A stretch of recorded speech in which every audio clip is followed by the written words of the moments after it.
My name is Aaron Huey, and I have been awarded the 7.7 prize for my work on the Pine Ridge Indian Reservation.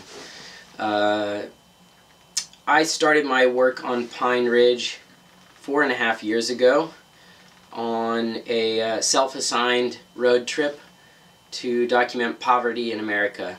I wanted to drive all over the country to look at different pockets of poverty and why those places were poor, to get a bigger picture about what poverty was today in the U.S. And Pine Ridge was one of my first stops, and at Pine Ridge I was taken so deep by a group of families that I didn't really bother to go on with the rest of the project. I just started to return to Pine Ridge again and again, and now 5 years later I'm still returning.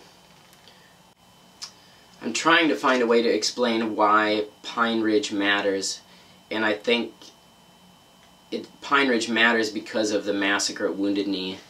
In 1890, 350 Lakota were massacred, a lot of women and children, and that event became very symbolic of what was happening across the rest of the continent. And because of that event, Pine Ridge became kind of the ground zero for future Native movements, the American Indian movement being the main one. Russell Means, Dennis Banks, and the work that they did all came out of Pine Ridge.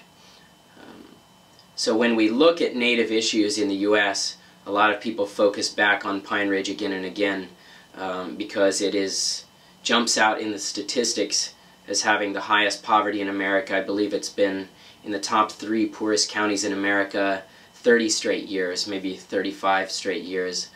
The life expectancy for men is the same as Somalia, 48 years old, so that's 30 years less life than your average American in the rest of the country.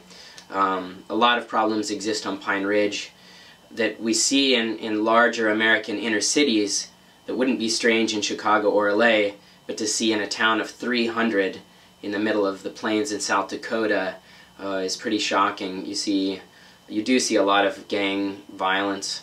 You see buildings covered in graffiti, a really high murder rate, suicide rate, infant deaths, on and on. The statistics, all of the statistics on Pine Ridge are really difficult to comprehend coming from any other part of the U.S. So I found out once I'd made a few trips to Pine Ridge that making photographs there is pretty dangerous, and I don't mean just physically dangerous to me. I have had my life threatened and I've ended up in some scary situation, but it's been more politically dangerous.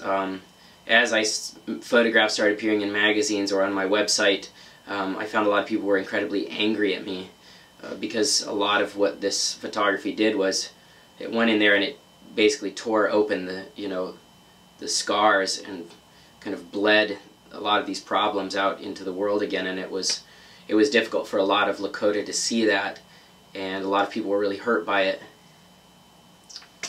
So I've struggled with how to present this work and what it means, because for years I didn't really understand why I was returning. I just knew that I had to.